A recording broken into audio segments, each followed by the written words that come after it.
Ese es el mensaje. El mensaje es el sacrificio de Jesús en la cruz. El mensaje es que Jesús dio su vida por nosotros. El mensaje que el Señor nos ha encomendado es hablar de la muerte de nuestro Señor Jesucristo en la cruz para redención de la humanidad, para perdón de nuestros pecados. El mensaje es el amor de Dios. El mensaje es la vida eterna en Cristo Jesús. Ese es el mensaje, el arrepentimiento de nuestros pecados.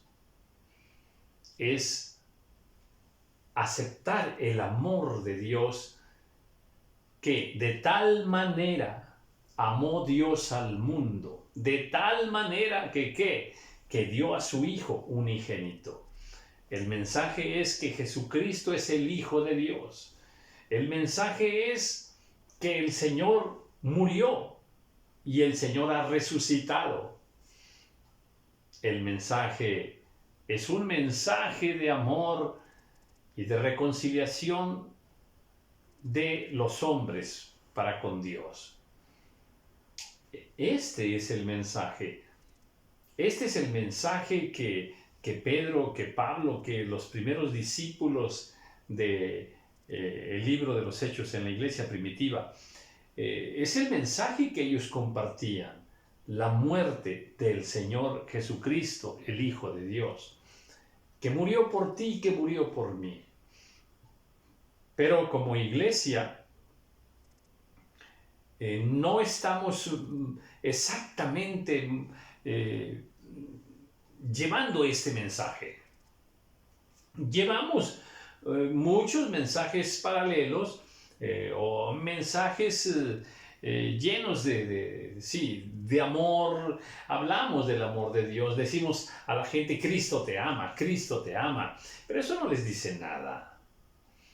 Ese no es el mensaje.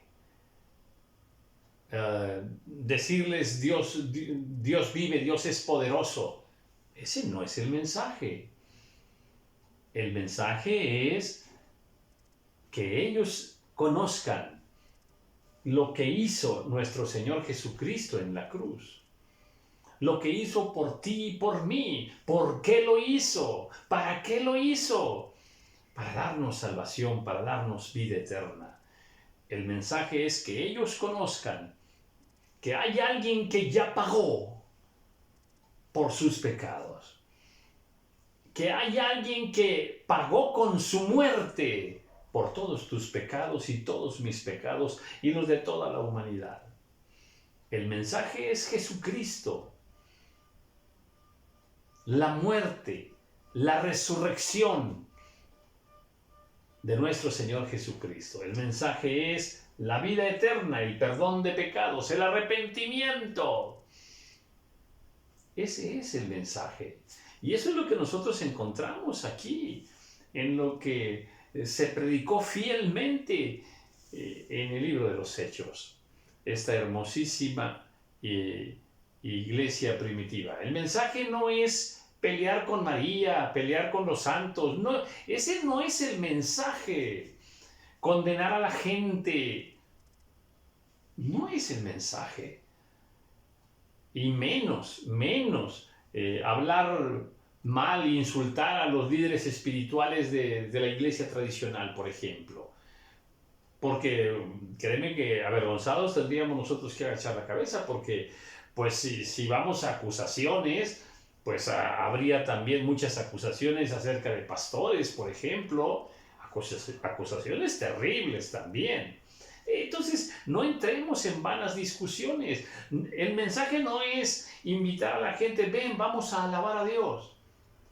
Ese no es el mensaje. Eso no los salva. Alabar a Dios no los salva. ven, mira, te invitamos, vamos a leer la Biblia. Bueno, pues eso es bueno, sí, pero no es el mensaje. O sea, el Señor no dijo ir por todo el mundo y invitar a la gente a leer la Biblia. No, no es el mensaje. No es el mensaje decir, mira, ven al Señor y yo sé que tienes muchos problemas, pero con el Señor se acaba todo eso. No es el mensaje, por favor. No nos equivoquemos. El mensaje no es que en Cristo Jesús somos muy bendecidos. Es cierto, sí, pero no es el mensaje. No nos envió el Señor a eso. Oh, sí, creo que sí nos hemos desviado mucho del mensaje principal, del mensaje central que Dios nos ha encomendado que le demos a todo hombre. ¿Mm? Entonces, oye, te invito a la iglesia, ven, te invito a la iglesia. Y te invito a la iglesia, no lo salva. Eso no lo salva. Eso no los hace llevar a un arrepentimiento de pecados. Por eso, a veces, pues mucha gente, bueno, les invitamos y vienen, pero no vienen con la conciencia de por quién vienen, a quién vienen a buscar. ¿Mm? Ellos tienen que enamorarse del Señor Jesús, tienen que humillarse ante el Señor Jesucristo, tienen que arrepentirse y aceptar a este Hijo de Dios, aceptar su sacrificio en la cruz. Tienen que conocer eso. ¿Por qué murió en la cruz? Este es el mensaje. Y no ningún otro mensaje, parecido, semejante, paralelo, que es parte de la vida cristiana. Pero el mensaje es precisamente que por nuestro Señor Jesucristo hemos pasado de muerte a vida. Y que ahora nuestro nombre está escrito en el libro de la vida en los cielos. Gracias al Señor Jesucristo que derramó su sangre por nuestros pecados. Bien, cuando vemos el libro de los Hechos y vemos cómo predicaban los siervos del Señor, pues sí, ellos sí sabían de qué se trataba, a qué los había enviado el Señor. Y estoy ahora por acá en el capítulo 4, donde Pedro y Juan son llevados ante el concilio, y ahí les preguntan, ¿verdad?, que cómo es que sanaron a este hombre que estaba allí en el templo de la Hermosa. Y dice, sean notorios, y está compartiendo ahí Pedro, dice, y al pueblo de Israel, que en el nombre de Jesucristo de Nazaret, a quien vosotros crucificasteis, dice, dice, a quien Dios resucitó de los muertos. Ahí está hablando de la resurrección, dice, por él este hombre está en vuestra presencia sano. Sí, es cierto que vamos a recibir grandes bendiciones en el nombre del Señor Jesucristo y por venir a Él y aceptarlo, ¿verdad? Aceptar su sacrificio. Eso es, y vamos a ser sanados. Es cierto que podemos dar nuestro testimonio, sí, pero no nos olvidemos del mensaje principal. Dice, a este Jesús, ¿verdad?, ha venido a ser cabeza del ángulo, dice. Y luego dice el capítulo 4, versículo 12, y en ningún otro hay salvación. En ningún otro hay salvación, porque no hay otro nombre bajo el cielo dado a los hombres en que podamos ser salvos. Aquí está. Jesús es el Salvador, es el único Salvador de la humanidad. Y solo a través de él, yo soy el camino, la verdad y la vida. Nadie viene al Padre si no es por mí. Es el mensaje. Entonces, como iglesia tenemos que recuperar ese mensaje principal que lleva a las personas pues a un encuentro con nuestro Señor Jesucristo. Entonces dice el versículo 13, voy a continuar con estos capítulos de oro. Entonces viendo el denuedo de Pedro y de Juan, y sabiendo que eran hombres sin letras y del vulgo, se maravillaron y les reconocían que habían estado con Jesús. A ver, Pedro y Juan están ante el concilio, ante las gentes más importantes de Jerusalén. Y escucharon hablar a Pedro y hablar a Juan y se maravillaron. Dice, y se maravillaban de cómo hablaban Pedro, cómo hablaba Juan, con qué ímpetu, con qué denuedo, con qué fervor, con qué pasión ellos estaban compartiendo del Señor Jesucristo, dando su testimonio de lo que les estaban preguntando. Entonces, viendo el denuedo de Pedro y de Juan y sabiendo que eran hombres sin letras, este es un dato importantísimo. Conocían a Pedro, pescador. Conocían a Juan. O sea, en el pueblo le conocían. Y algo de lo que se les conocía es que no eran personas preparadas escolásticamente. No tenían grados altos de estudio. No eran estudiados. No se les reconocía como personas preparadas en la cultura o en la educación de aquel tiempo. Dice que eran hombres sin letras, sin ninguna educación humana. Hombres, dice, del vulgo, hombres comunes, hombres sencillos, comunes y corrientes. Dice, y se maravillaban al verlos. Eran unos hombres que cuando hablaban estaban impactando a todos. Algo tenían en la manera de hablar, en las palabras que usaban, en el espíritu que irradiaban. Algo tenían en la autoridad con la que hablaban. Impactaron. Dice, y viendo al hombre que había sido sanado, que estaba en pie con ellos, no podían decir nada en contra. Allí estaba aquella obra, aquel milagro, aquel hombre que había sido sanado estaba allí. Y los apóstoles están diciendo, pues este hombre fue sanado por Jesús, al que ustedes crucificaron. Ustedes lo mataron. Bueno, él es el que sanó a este hombre. Ahora, ahí estaba el hombre sano. O sea, algo contundente. ¿Cómo podías hablar en contra de ellos si allí estaba el hombre sano? Entonces dice, y viendo al hombre que había sido sanado, que estaba en pie con ellos, no podían decir nada en contra. Entonces les ordenaron que saliesen del concilio y conferenciaban entre sí. Bueno, pues ahora ahí, como los apóstoles dejaron calladitos a todo el concilio. Estaban bien confundidos los del concilio, no sabían qué decir ni qué hacer. Entonces les pidieron a Pedro y a Juan que salieran un poco porque iban a platicar entre ellos. Y entonces diciendo, ¿qué haremos con estos hombres? O sea, ¿qué hacemos con ellos? O sea, no les encontraban culpabilidad. No les encontraban nada de qué acusarlos. No les encontraban algo injusto, algo incorrecto. No. Se suponía que para eso se había reunido el concilio, para formar un juicio en contra de ellos, pero no había argumentos. O sea, Pedro y Juan no estaban haciendo nada malo. Entonces el concilio pues no sabía qué hacer. Dice, ¿qué haremos?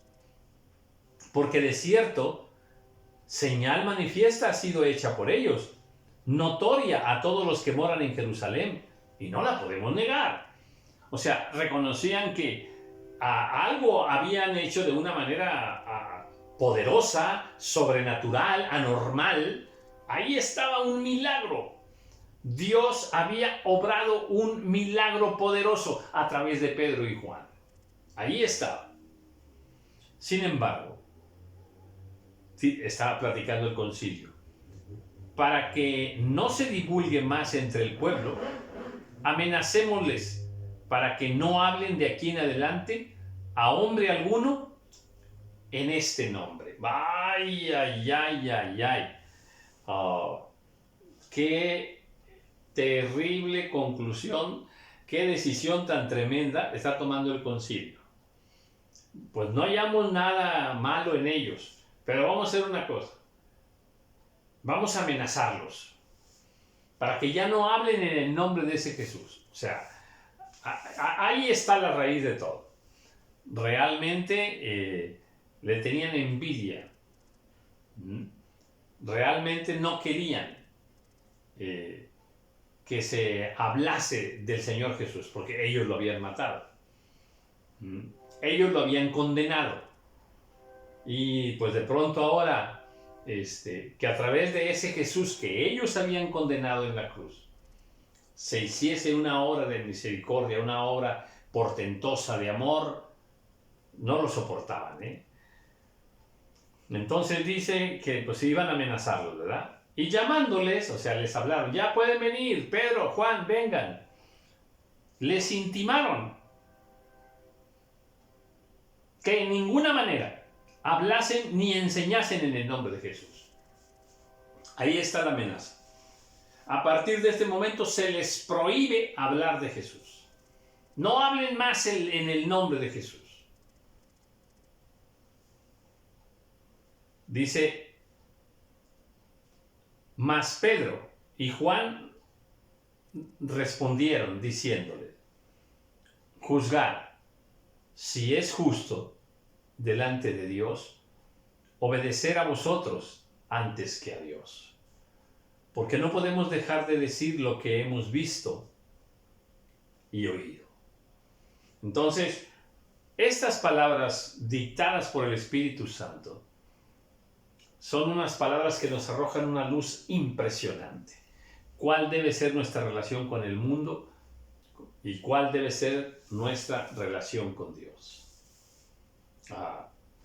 Y estas palabras sabias, poderosas, han aplicado en todo tiempo desde que se dijeron. Nos da mucha luz, mucho entendimiento para saber qué hacer en situaciones semejantes. Porque todos los hijos de Dios enfrentamos esta situación que de muchas maneras y en el trabajo, en la casa, en la sociedad, en las escuelas, se busca prohibir que se hable del Señor Jesús. Actualmente se sigue prohibiendo en muchos lugares que se hable del Señor Jesucristo. Por orden humana, por mandato de autoridad humana. E incluso se han creado leyes en contra de la Biblia, leyes en contra de Dios, leyes en contra de Jesucristo. Pero estas palabras que expresó Pedro y Juan, juzgar si es justo delante de Dios, obedecer a vosotros. O sea, vosotros quiere decir ustedes. Juzgar si es justo delante de Dios, obedecerlos a ustedes antes que a Dios. Qué palabra tan bella. Pues, a ver, entendámosla bien, porque muchas veces nosotros nos vamos a enfrentar a esta situación. Y hay que obedecer primero a Dios, antes que a los hombres. El mandato del Señor era ir y predicar en el nombre de Jesús. La oposición de Satanás a través de autoridades, en este caso es, no hablen más en el nombre de ese Jesús. Ahora hay que tenerlo bien claro porque estas personas que estaban en el concilio tienen autoridad. Y nosotros sabemos, como hijos de Dios, que tenemos que obedecer a la autoridad. Sí. Nosotros tenemos que obedecer a la autoridad y sujetarnos a la autoridad. Pero en esto no. En esto no. En dejar de predicar el Evangelio, no. Hay que seguir hablando en el nombre de nuestro Señor Jesucristo. Y enfrentar estos riesgos. Pedro y Juan lo hicieron muy bien. Y dice, no podemos dejar de decir lo que hemos oído, lo que hemos visto. Nosotros lo vimos. Nosotros vimos la resurrección del Señor. Nosotros vimos su muerte. Nosotros estuvimos con Él. Él nos dio muchas enseñanzas. Caminamos con Él. Multiplicó los panes. Resucitó a aquella niña. Resucitó a aquel joven de aquella madre, ¿verdad? Le devolvió la vida cuando aquel joven ya estaba muerto. Entonces, vimos la resurrección de Lázaro, ¿no? Nosotros lo vimos. Vimos cómo Bartimeo recobró la vista. Vimos cómo multiplicó los peces y los panes, lo hizo 2 veces. Lo vimos.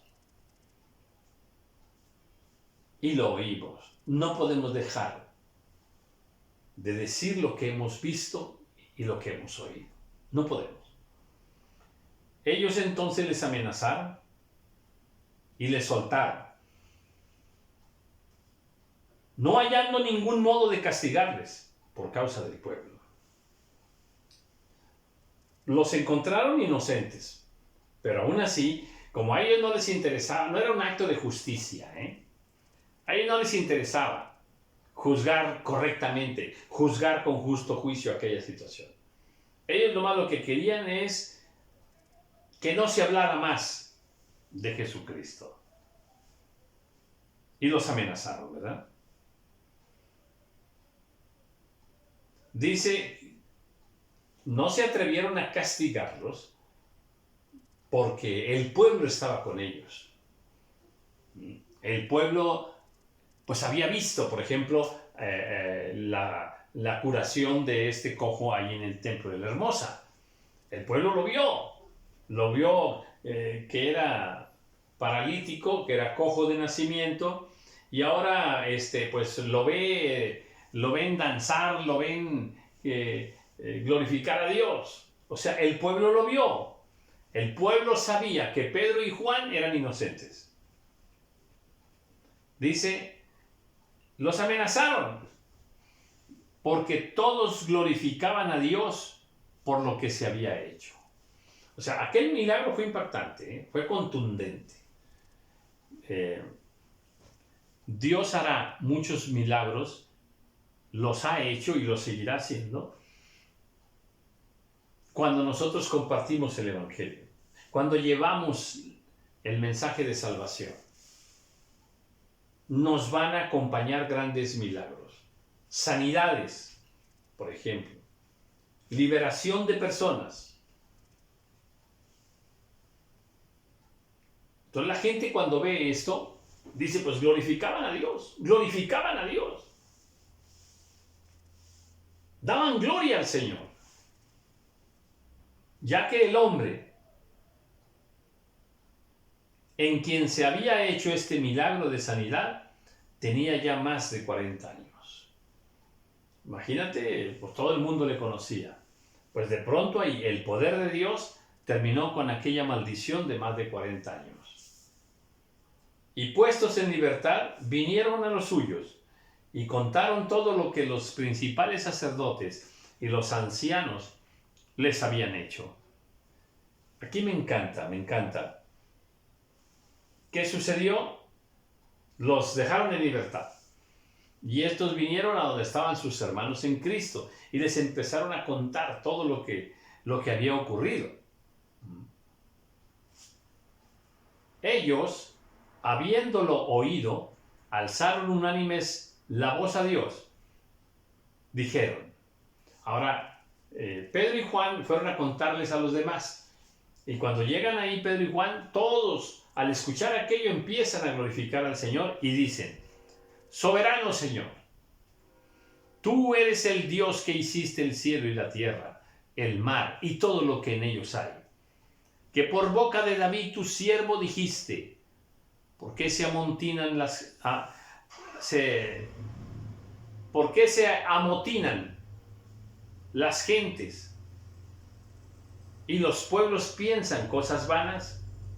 Se reunieron los reyes de la tierra y los príncipes se juntaron en uno contra el Señor y contra su Cristo. Está aquí Pedro y Juan están recordando pasajes bíblicos que les hablaban de esto. Me encanta esta oración que hacen los apóstoles. Soberano Señor. Qué hermosa manera de orar. Soberano Señor, que hiciste el cielo, la tierra, el mar y todo lo que en ellos hay. Amén. Cuando nosotros oremos, es muy importante que nuestras primeras palabras glorifiquemos al Señor. Santifiquemos al Señor. Así se empieza una oración con conciencia, con entendimiento de quién es Dios. O sea, ante quién estamos nosotros doblando nuestra rodilla. Porque verdaderamente se unieron en esta ciudad contra tu santo Hijo Jesús, a quien ungiste.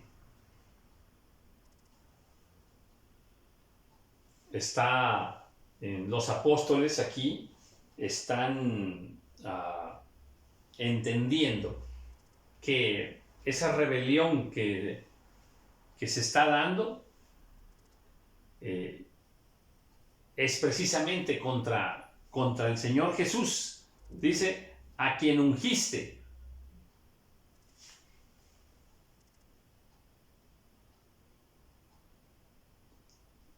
¿Quiénes se amotinaron contra el Señor Jesús? Bueno, pues fariseos, saduceos, escribas, o sea, los religiosos, pero también las autoridades humanas. Dice, porque verdaderamente se unieron en esta ciudad contra tu santo Hijo, a quien ungiste. Ahora, ¿quién se reunió? Herodes, Poncio Pilato, con los gentiles y el pueblo de Israel. O sea, muchos son los que participaron en la muerte del Señor, muchos. Dice, por hacer cuanto tu mano y tu consejo habían antes determinado que sucediera. Y ahora, Señor, mira sus amenazas y concede a tus siervos que con denuedo hablen tu palabra. La autoridad había prohibido hablar de Jesús, hacer oraciones en el nombre del Señor, sanar enfermos en el nombre del Señor. Estaba prohibido. No se hable más de Jesús. No se hable más ese nombre por ley. Entonces, y estaban amenazados. Si vuelven a hablar en el nombre de ese Jesús, los amedrentaron. Entonces dice aquí, ahora, Señor, mira sus amenazas. Estamos amenazados. Aquí hay algo que en verdad, me enseña mucho, me confronta con el pensamiento actual. ¿Cuál? Que actualmente hay una postura de que si algo viene en contra nuestra, no viene de parte de Dios. Que toda oposición que encontremos para compartir el Evangelio es diabólica y no viene de parte de Dios. Y que por lo tanto, como hijos de Dios, tenemos derecho, porque hay promesa de Dios de guardarnos a nosotros como sus hijos. Hay promesa de Dios de que Él es nuestro guardador, Él es el que nos defiende. O sea, hay una visión muy equivocada de que si alguien habla mal de nosotros, si alguien se enfrenta a nosotros, nos confronta, nos insulta, nos persigue, tenemos todo el derecho de pedirle a Dios que un rayo acabe con ellos. Y que Dios sí va a mandar ese rayo.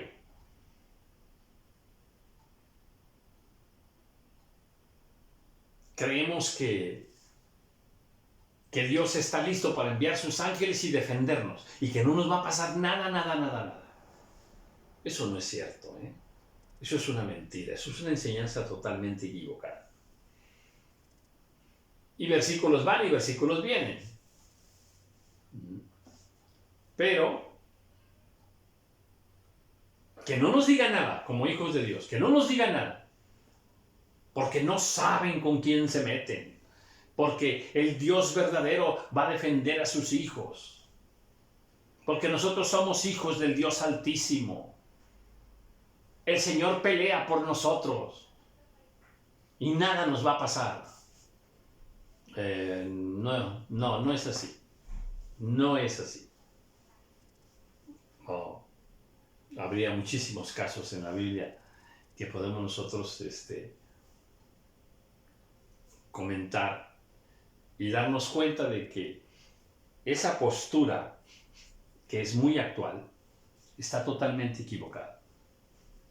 Como si a los cristianos no los pueden tocar ni con el pétalo de una rosa, porque inmediatamente la ira de Dios va a caer sobre aquellos que nos están amenazando, que nos están diciendo cosas. Ahora, Señor, mira sus amenazas. Y los apóstoles ahí no dijeron, ¿verdad? Sabemos que tú, Señor, tienes todo el poder y que nosotros somos tus hijos, Señor. Y así no oraron los apóstoles. Ahora, Señor, mira sus amenazas. Tú sabes, Señor, que nos han amenazado. Pero tu palabra dice, Señor, que por un camino vendrán contra ti y por 7 saldrán.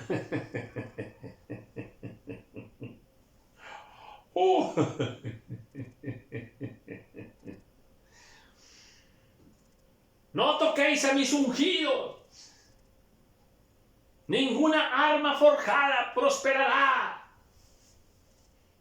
contra los hijos de Dios. Perdón, no es así. No es así. Lo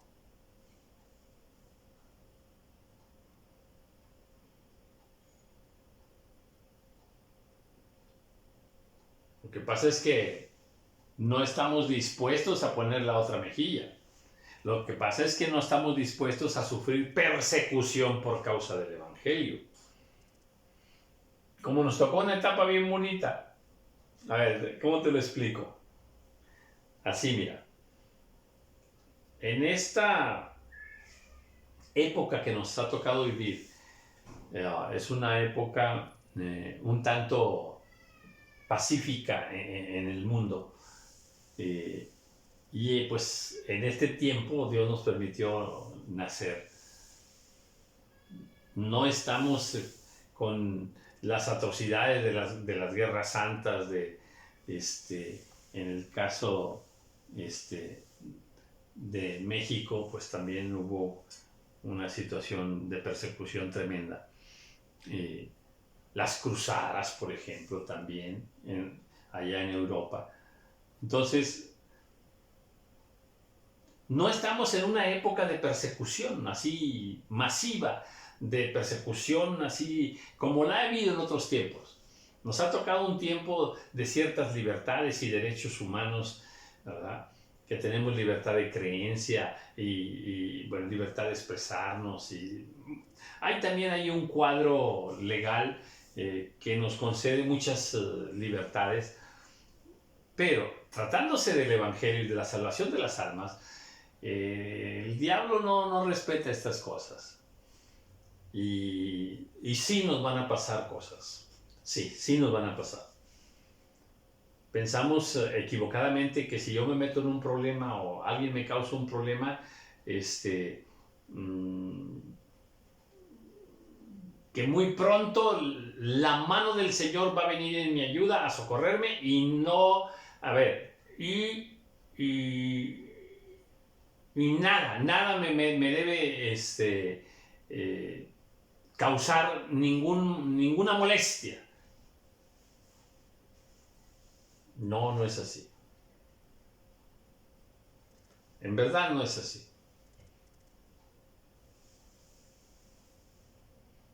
Es que debemos tener mucho cuidado con la forma de pensar nuestra, de cómo queremos entender el Evangelio o nuestra relación nuestra para con Dios.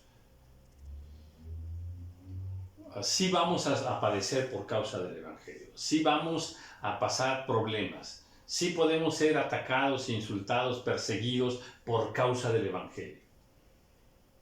Y Dios no va a venir a salvarnos así para que no nos pase nada. No, por favor. La Biblia nos dice que sí vamos a padecer muchos tipos de persecución. Ahora, Señor, mira sus amenazas. Mira sus amenazas. Y a ellos no les importaban las amenazas. Estaban dispuestos a enfrentar todas esas amenazas. Y luego dice, y ahora, Señor, mira sus amenazas. Y me encanta lo que dice. Y concede a tus siervos que con todo de nuevo hablen tu palabra. O sea, las amenazas no me importan. Si me apedrean, no me importa. Si me matan, no me importa. Estoy amenazado. Amenazaron a mi esposa, amenazaron a mis hijos, amenazaron a mi familia, amenazaron a toda la iglesia, amenazaron a mis hermanos. Pero nosotros no nos vamos a dejar.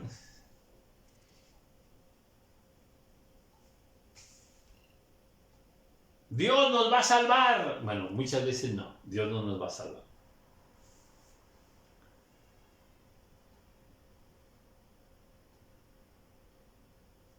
Pero los apóstoles, para ellos lo importante era predicar la palabra. Predicar la palabra para que las almas se salvasen. Eso era lo importante. No las amenazas. No el tener que padecer o sufrir por causa del Evangelio. Ellos estaban listos para morir incluso por causa del Evangelio. Concede a tus siervos que con denuedo hablen tu palabra. O sea, lo único que nos importa es hablar tu palabra en medio de un clima tremendo. Que repito, por misericordia del Señor, a nosotros no nos ha ocurrido una situación así. Tenemos Biblia, hay partes, o hubo tiempos donde no se permitía leer la Biblia, no había Biblias. Ahora tenemos Biblias y Biblias y Biblias. Tenemos un tiempo bellísimo, bellísimo. Con grandes libertades para compartir su palabra. Y estos estaban amenazados. No hablen, no hablen. Señor, mira sus amenazas, pero no nos importa. Tú concédenos, Padre, que hablemos tu palabra. Amén. Mientras extiendes tu mano para que se hagan sanidades y señales y prodigios mediante el nombre de tu santo Hijo Jesús. Señor, extiende tu mano. Que en tu nombre se hagan milagros, se hagan prodigios. se hagan maravillas en tu nombre y para tu gloria. Señor, extiende tu mano. No nos importan las amenazas. Queremos llevar tu palabra, Señor. Qué belleza, ¿eh?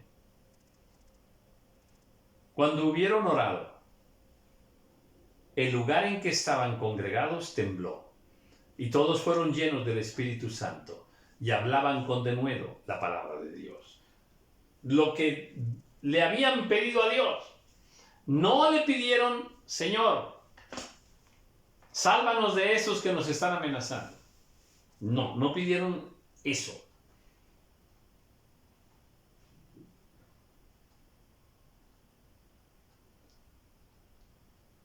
Y fueron llenos del Espíritu Santo. Y fueron llenos del Espíritu Santo. ¡Qué belleza! ¡Qué belleza! ¡Qué pasión! ¡Qué entrega! ¡Qué entrega! ¿Verdad que tenemos mucho que aprender de estos siervos que estaban dispuestos a todo? Y nosotros muy cómodos, ¿eh? Muy, muy cómodos verdaderamente, ¿eh? Por eso me encantan estos capítulos de oro. Esta es una iglesia con poder. Esta es una iglesia con siervos bellísimos, entregados, apasionados, que no les importa el sufrimiento. Lo que les importa es hablar con denuedo la palabra del Señor. Llevar el mensaje. El mensaje es este. Este es el mensaje. La cruz. La muerte de nuestro Señor Jesucristo en la cruz. Su sacrificio. Este es el mensaje. Y no la distorsión de mensajes que nosotros pues ahora tenemos, ¿verdad? Vamos a la iglesia, viene un predicador, dicen que es tremendo, que tiene una unción tremenda. Ese no es el mensaje. Mira, ven, vamos a la iglesia para que conozcas a mi pastor o a mi pastora. Ese no es el mensaje. El mensaje es este. La cruz. Jesucristo, el Hijo de Dios, que derramó su sangre por nuestros pecados. Os invito a que reflexionemos un poco acerca de este mensaje de nuestro Señor y esta pasión de estos siervos y siervas del Señor. Bellísimo. Bueno, te dejo con esta reflexión en el nombre de nuestro Señor Jesucristo. Amén.